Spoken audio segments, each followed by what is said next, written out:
En fait, ce changement d'heure date d'il y a 50 ans.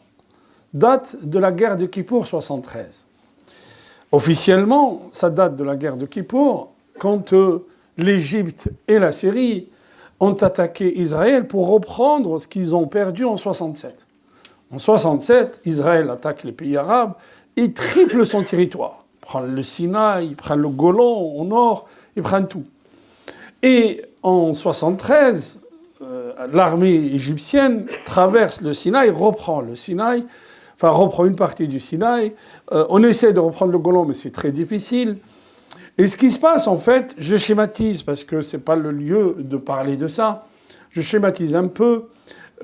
Les Arabes vont attaquer Israël, et à l'époque, le ministre des Affaires étrangères américain, le secrétaire d'État, Henry Kissinger, qui est un fin politicien, il dit aux Israéliens, laissez-les attaquer.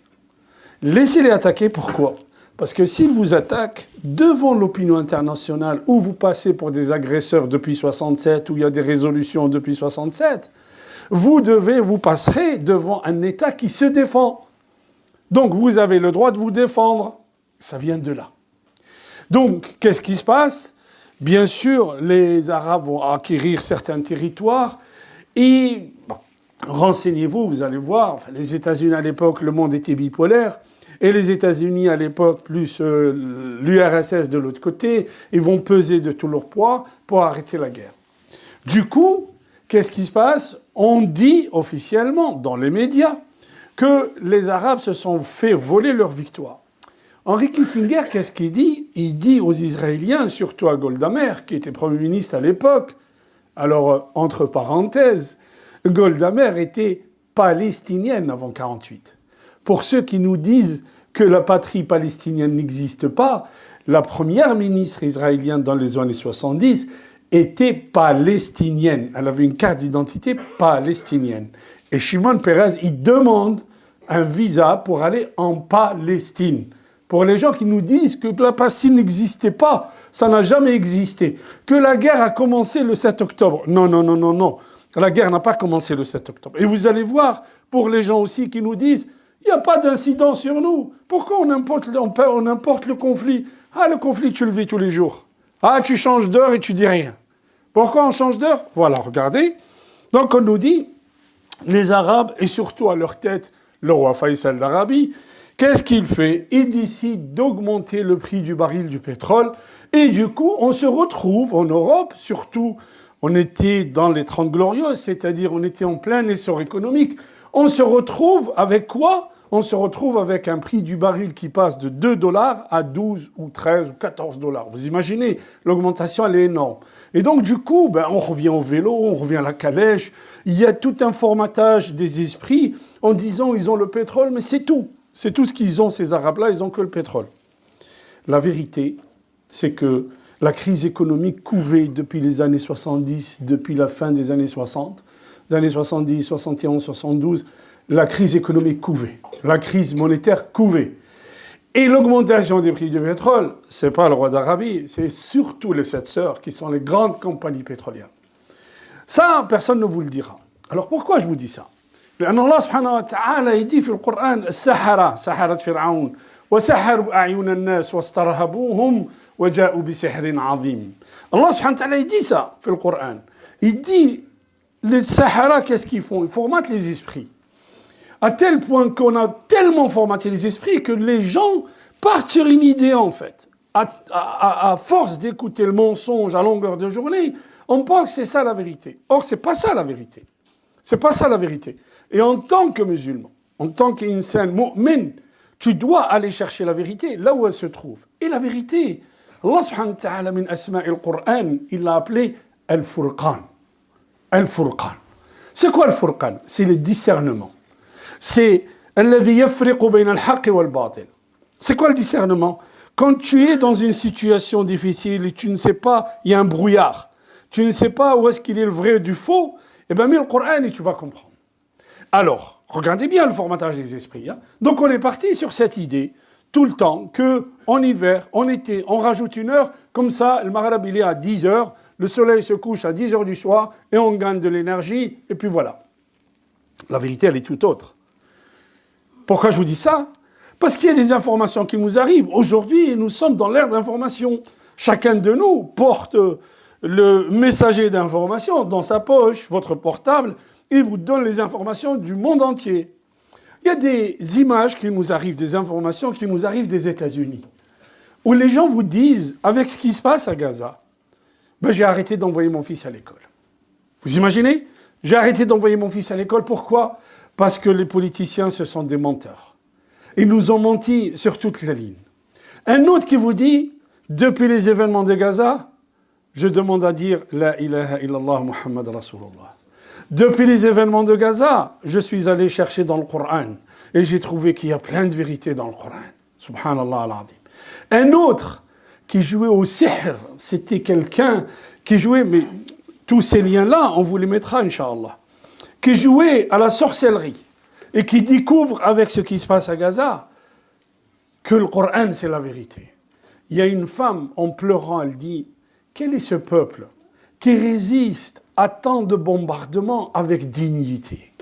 Quel est ce peuple qui s'assoit dans son salon et qui reste dans son salon parce que l'entité colonisatrice, qu'est-ce qu'elle veut? Elle veut le chasser de sa terre. Et lui, il reste dans son salon en disant « Ici, c'est ma terre, et c'est ici que mon grand-père est né, et moi, je vais rester ici, même si vous détruisez ma maison. » Quel est ce peuple où un officier israélien les appelle et dit « Écoutez, vous habitez à côté de la banque telle? Oui, nous allons bombarder la banque, et vous aussi.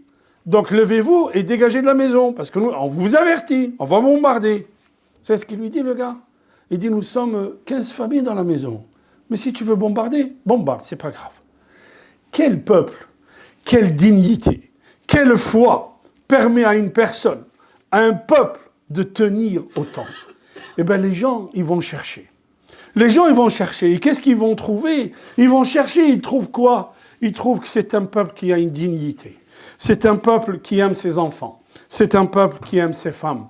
Tout le contraire de ce que les médias ont raconté dans les journaux et dans les journaux télévisés. Tout le temps. Tout ce qu'ils racontent les médias, laisse-les raconter. Toi, tiens fermement au haqq. C'est ça ce qu'il nous dit Allah subhanahu wa ta'ala. Alors, inna fir'auna wa hamana wa junudahuma kanu khati'in. Comme ça, il dit Allah subhanahu wa ta'ala. Fir'aun, Haman, son premier ministre, wa junudahuma, tous les armées qu'ils ont autour. Al-Junud ici, c'est pas seulement la police. Al-Junud, c'est tous ceux qui permettent de formater les esprits. Tous les gens, toutes les institutions qui permettent de formater les esprits. Donc, beaucoup de gens, aux États-Unis, je vous parle, hein, je vous parle même pas de la France, je vous parle des États-Unis, comment les gens se réveillent avec ce qui se passe, avec les milliers de morts à Gaza, ils se réveillent. Qu'est-ce qui se passe réellement? Ce conflit qui a été effacé des mémoires et des esprits des gens, mais du jour au lendemain, on voit qu'il y a un peuple qui existe, il y a un peuple qui résiste. On s'aperçoit de ça. Alors regardez ce que dit Allah subhanahu wa ta'ala. Inna fir'auna wa hamana wa junudahuma kanu khati'in. Ils étaient sur le mauvais chemin. Et les gens qui exploitent ça et qui martyrisent un peuple aujourd'hui, kanu khati'in. Ils ont tout faux. Parce que toutes les guerres coloniales finiront par la perdition du colonisateur. On a fait ça en Algérie, on a fait ça en Indochine, on a fait ça avec les Indiens d'Amérique, on a fait ça avec tout le monde. Et on finit par perdre. Donc un peuple qui a une dignité, il gagnera sa dignité. Ça, c'est la première. La seconde, El Junud. Vous savez qui c'est le Junud? Et qui permet de formater vos esprits. Parce que les non-musulmans ne les écoutent pas. Qui sont-ils? Ulama Sultan. Qui vous disent, ah, il faut absolument que tu obéisses au gouverneur. Vous voyez? Si il fouette ton dos, il prend ton argent, tu dois lui obéir. Ces gens-là qui détournent les sujets et qui détournent les textes, regardez ce qu'ils nous disent. Ils nous disent il faut qu'on courbe les chines, on dise Amen à des dictateurs. Regardez ce que dit le prophète sallallahu alayhi wa sallam. Le prophète, il dit wa in daraba dhahraka bihaq wa akhadha malaka bihaq. Ça veut dire quoi? Imaginez quelqu'un qui ne paye pas sa facture d'électricité. Imaginez quelqu'un qui a commis une infraction. Il a une amende. L'État ou l'administrateur vient chercher quoi? Le dû de l'État. Tu as commis une infraction, tu payes. C'est ça ce que ça veut dire akhdh al-mal. C'est ça ce que ça veut dire il a pris ton argent. Daraba dhahrak, tu as commis une erreur, tu as commis un délit, eh bien s'il faut que tu ailles en prison, tu iras en prison. Pourquoi? Parce que la loi est valable pour tout le monde. D'ailleurs, le prophète, il nous dit, c'est un hakim, si un gouverneur est injuste avec quelqu'un dans le raïa, dans l'assemblée, tout le monde se met contre le hakim. D'où viennent ces gens? Ce sont ceux-là, Junud Firaun. Le plus important, il y a des fatawas qui nous viennent. Il y a des gens qui nous disent, qu'est-ce qu'on peut faire? On voit des frères qui sont en train de souffrir. Qu'est-ce qu'on peut faire, nous ici? Ce que tu peux faire, frère, déjà, aqim salat. Et on va revenir sur ce terme, aqim salat. La première chose, aqim salat. La deuxième chose, c'est quoi? Fais des doigts. Appelle Allah subhanahu wa ta'ala à les secourir. Vas-y, c'est la moindre des choses. Quand les gens ils vous disent, il ne faut pas importer, mais tu le vis, l'importation du conflit, arrête. La ilaha illallah. La troisième chose, quand on a appelé à ne pas consommer intelligemment, c'est intéressant, non, de consommer intelligemment. Un jour, j'ai dit à un frère, j'ai dit, Starbucks, il le dit à Alanen, que 12%, je crois, ou 20% de ses bénéfices vont aux colons. C'est-à-dire des gens qui viennent d'ailleurs et que vous disent, ça c'est ma terre, qui chassent l'autre et qui s'installent là. Savez-vous qu'en islam, si tu as un qamis, une abaya comme ils disent, volé, tu n'as pas le droit de faire la prière dans cette abaya volée. Ta salat est invalide. Si tu fais la prière dans une terre volée, ta salat est invalide. Où sommes-nous de l'autre islam? Où sommes-nous de l'autre islam? Je lui ai dit, ne consomme pas ça. Il a acheté une barre de chocolat, Starbucks, il n'y a pas de problème. Mais je lui ai dit, ce gars-là, il nous dit qu'il donne 20% aux colons. Pourquoi tu achètes chez lui? C'est ce qu'il me dit. Le prophète, sallallahu alayhi wa sallam, il commerçait avec les juifs. Mais de quoi tu parles? De quoi tu parles? Le prophète, sallallahu alayhi wa sallam, il a commercé avec tout le monde. Notre ennemi, ce n'est pas le juif ou les chrétiens. Notre ennemi, c'est le colonisateur, celui qui a pris la terre et qui a spolié les gens. Même si c'est un musulman, j'achète pas chez lui. Vous comprenez? Les gens, on nous a formaté la tête. Vous avez vu comment on nous a formaté la tête? Le problème, c'est quoi? C'est ce colonisateur qui vient de je ne sais pas d'où, qui prend la terre et qui dit « Moi, je m'installe là parce que mes arrière-grands-parents étaient là. » Bah alors, à ce rythme-là, mes arrière-grands-parents étaient en Andalousie et les arrière-grands-parents romains étaient en Gaule. Les Romains étaient en Gaule, étaient en France. Si on va sur ce terrain-là. Donc, toi, et une consommation, comment dire, réfléchis, ne fais pas n'importe quoi. Tout simplement. Vous voyez, certains, entre guillemets, savants, parce que la main sultane, c'est ce qu'ils nous disent. Tu ne dois pas boycotter sans l'aval du gouverneur. La ilaha illallah. Mais pour qui vous nous prenez? Est-ce qu'on lit le même Coran? Est-ce qu'on lit le même Coran? La ilaha illallah. Regardez Allah subhanahu wa ta'ala, la ilaha illallah. Quand vous lisez le Coran et que vous comprenez le Coran, ces gens-là, ils nous prennent pour moins que rien. Ils nous ont écervelés. Ils nous ont enlevé notre dignité. Ils nous ont enlevé notre cerveau. Ils nous ont enlevé notre personnalité. On n'est plus rien chez eux. Ils nous parlent de quoi? Ils nous disent les musulmans ne savent pas faire la prière. Vous savez à quel âge on a appris à faire la prière? À 7 ans, on a appris à faire la prière. À 8 ans, à 10 ans, le prophète, il dit apprenez à vos enfants à faire la prière. Et à 7 ans, on discutait avec notre cheikh et notre maître comment on fait ceci, comment on fait cela. Combien de hadiths on a sur la prière? Le hadith sur la prière du prophète, sallallahu alayhi wa sallam. On a 2 hadiths. Et d'ailleurs, de ça viennent les divergences. Salat al-Musi'i salatuhu, celui qui est rentré à la mosquée, qui a mal fait la prière, et celui qui est venu chez le prophète quand le prophète était en fin de vie, c'est-à-dire à la 9e année. Le premier, il est rentré, il a mal fait la prière. Le prophète dit reviens et refais ta prière. Et là, le prophète, il lui décrit la prière, comment elle est faite. Et dans sa description de prière, le prophète, il lui dit pas assis-toi un petit moment entre la 3e et la 4e. Il lui dit pas ça. Par contre, il y a quelqu'un qui est venu avec une délégation à la 9e année pour donner allégeance au prophète sallallahu alayhi wa sallam. Et ce gars-là, il a observé le prophète pendant 15 jours. Ce gars-là va nous ramener comment le prophète sallallahu alayhi wa sallam, il faisait la prière. Et quand il nous dit comment le prophète il faisait la prière, le prophète avait déjà 62 ans. Il nous disait, le prophète, entre la première et la deuxième, et la troisième et la quatrième raka'a, qu'est-ce qu'il faisait? Il marquait une pause, jalsatul istirah. Aussi simple que ça. Donc la prière, on l'apprend très vite et très tôt. Mais toute notre vie, on va continuer à apprendre juste la prière. Inna as-salata kanat 'ala al-mu'minina kitaban mawquta. Et Allah subhanahu wa ta'ala, qu'est-ce qu'il dit dans le Coran? Aqimis salat. Regardez bien. Regardez les termes qu'utilise le Coran. Aqimis salat. As-salat, c'est ce qui te permet d'avoir ce lien avec Alam al-Ghayb. As-salat, c'est ce qui te permet de tenir dans cette vie. As-salat, c'est ton lien avec Allah subhanahu wa ta'ala journalier. Tu as vu ton portable que tu charges dès que la batterie est faible? Dès que nos batteries sont faibles, Allah subhanahu wa ta'ala dit maintenant c'est l'heure de la prière. Vas-y, tawakkal ala Allah, va te salli. Alors Allah subhanahu wa ta'ala, il dit pas sallu. Qu'est-ce qu'il dit? Aqimus salat.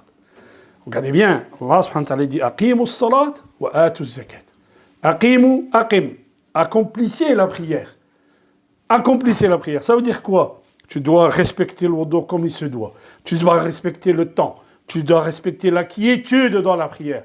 Tu dois respecter la présence de ton esprit dans la prière. Et combien de fois on a dit la prière, c'est trois choses. Shaklun, wa ruhun, wa athar. C'est une gestuelle, c'est une âme. Et surtout, c'est des conséquences sur toi et ton être. C'est quoi les conséquences? La salat, c'est un bouclier contre elle-même. C'est un bouclier contre les turpitudes et le blâmable. Et surtout, cette quiétude qui descend sur toi, min alim al-ghayb. Qui c'est qui la descend? C'est Allah subhanahu wa ta'ala. Shaklun wa ruhun wa athar. Mais Allah, il dit, wa atu zakat. Or, zakat, tu fais quoi? Tu prends un peu d'argent et tu le donnes aux pauvres. Allah, il ne dit pas donner zakat. Il ne dit pas donner. Atu. Dans le mot atu, qala al-ulama fihi qadasa. Il y a une sacralité dans le mot atu. Parce que tu fais quoi? Haqqain. Tu addi haqq Allah, tu donnes le droit d'Allah et le droit du pauvre. Donc, qui sait quelle est ta fortune? Personne, à part toi-même et Allah. Si tu as un argent caché, un argent dans un autre, comment tu sais? Il n'y a que Allah qui sait. Mais toi, tu fais le calcul et tu dis, moi, je sors ma zakat. Vous voyez? Regardez le mot qiyam. وَلَا تُؤْتُوا السُّفَهَاءَ أَمْوَالَكُمُ الَّتِي جَعَلَ اللَّهُ لَكُمْ قِيَامًا. Qu'est-ce qu'il nous dit Allah subhanahu wa ta'ala? Ne donnez pas votre argent à ceux qui sont écervelés, qui ne savent pas gérer l'argent. Ne leur donnez pas votre argent. Un enfant, un petit, même un grand qui ne sait pas gérer, tu ne lui donnes pas. Mais Allah, il dit جَعَلَ اللَّهُ لَكُمْ قِيَامًا. Ça veut dire quoi? La vie ne peut se faire qu'avec ça. Regardez le Coran, comment il nous éduque. Comment il nous éduque? Il nous dit l'argent, al-halal, bihi taqumul hayat. C'est pour ça qu'il y a des encadrements de toutes les transactions financières dans l'islam. Regardez ce que dit Allah subhanahu wa ta'ala. Il dit وَلَقَدْ خَلَقْنَا الْإِنسَانَ فِي أَحْسَنِ تَقْوِيمٍ. Nous avons créé l'être humain dans la meilleure des dispositions. Tout le contraire de la psychanalyse. De la psychanalyse de ceux qui étaient en conflit avec leurs parents, par exemple. Lisez l'histoire de Freud, vous allez comprendre. Lisez l'histoire de Marx, vous allez comprendre. Il était en conflit ouvert avec son père, Marx par exemple, qui a décidé de s'éloigner de son père parce que son père s'est déclaré chrétien par peur des oppressions qu'il y avait en Europe. Il lui a dit, si tu n'as pas de dignité, moi tu n'es plus mon père. À la fin, il ne croyait plus en Allah, il ne croyait plus en Dieu, Karl Marx. Regardez, Allah subhanahu wa ta'ala dit لَقَدْ خَلَقْنَا الْإِنسَانَ فِي أَحْسَنِ تَقْوِيمٍ. La psychanalyse aujourd'hui, elle nous dit, l'être, il est cassé. Il est cassé et nous, on essaye de le rafistoler un peu. Allah subhanahu wa ta'ala nous dit non. L'être humain fait ahsani taqwim, dans les meilleures dispositions, la meilleure façon d'être. Regardez le mot qiyam. Allahu la ilaha illa huwa al-hayyul qayyum. Al-qayyum ici, c'est celui qui prend en charge tout l'univers. La ta'khudhuhu sinatun wa la nawm. Pas un seul instant. Il est parti. Pas une fraction de seconde. Allah subhanahu wa ta'ala n'est pas disponible ou n'est pas éveillé. La ta'khudhuhu sinatun. Idhan al-qayyum, c'est qui? C'est lui qui prend en charge tout cet univers. Ar-rijalu qawwamuna 'ala an-nisa. Ça veut dire que les hommes, ils ont une prédisposition sur les femmes. C'est ça la traduction. Allah subhanahu wa ta'ala, c'est pas ce qu'il nous dit. Qawwamun, tu dois entretenir ta famille. Vous voyez, subhanallah al-azim. Et Allah subhanahu wa ta'ala, il nous dit, il y a des ayats. Alhamdulillahi alladhi anzala ala abdihi al-kitaba ولم يجعل له عوجا. زد قيما. هذا الكتاب قيم. Ça veut dire quoi? به تستقيم الحياة. Avec ce kitab, tu vas droit dans le but. Et Allah subhanahu wa ta'ala, يحب العدل. Combien, quand on finit la khutbah, qu'est-ce qu'on dit? إن الله يأمر بالعدل والإحسان وإيتاء ذي القربى وينهى عن الفحشاء والمنكر والبغي. Allah يأمر بالعدل. Regardez bien. L'adl, c'est la justice sur terre. L'adl, il s'adresse à ta tête. L'ihsan, il s'adresse à ton cœur. Subhanallah al-azim, regardez le Coran. Allah subhanahu wa ta'ala dit aqimu al-adl. والسماء رفعها ووضع الميزان. Allah subhanahu wa ta'ala dit la justice sur terre, c'est la façon d'être sur terre. C'est la meilleure vie sur terre en établissant la justice. Comment on peut accepter l'injustice et se taire? Allah sallallahu alayhi wa sallam dit, si tu te tais devant une injustice, anta shaytanun akhras, tu es un diable muet. Allah subhanahu wa ta'ala, il parle de justice à longueur du Coran. Kunu qawwamina bil shuhada'a walaw ala anfusikum. Allah subhanahu wa ta'ala dit, même si toi tu as fait un méfait, témoigne même contre toi-même. Dans un fronton d'une grande université aux États-Unis, ils ont mis cette ayah du Coran. Qu'est-ce qu'ils ont les musulmans à oublier tous ces préceptes qu'il y a dans notre Coran? Qu'est-ce qu'ils ont les musulmans à ne pas montrer au monde tous ces préceptes de justice qu'il y a dans le Coran? Allah subhanahu wa ta'ala nous dit, suivez ce qu'il y a dans le Coran et tu vas voir. Alors regardez. Subhanallah. Quand Allah subhanahu wa ta'ala il parle du Kaaba, la ilaha illallah. جعل الله البيت الحرام قياما للناس. قياما للناس. Yani, si tu veux que ta vie soit droite, il faut que ton cœur, regardez bien, ton cœur, ta vie, tienne vers le Bayt al-Haram. Et c'est quoi le Bayt al-Haram? C'est le lien qu'Allah subhanahu wa ta'ala a choisi sur terre pour que les gens aillent là-bas régulièrement et qu'ils s'abreuvent de ce lien qui est avec Sabi'a, avec le 7e ciel vis-à-vis d'Allah subhanahu wa ta'ala. Wallah ayyuha al-ikhwa, j'ai rassemblé beaucoup d'ayats, mais le temps ne le permet pas. On en parlera, Inch'Allah, dans une autre khutbah, bi'idnillah, qu'Allah subhanahu wa ta'ala, il nous facilite.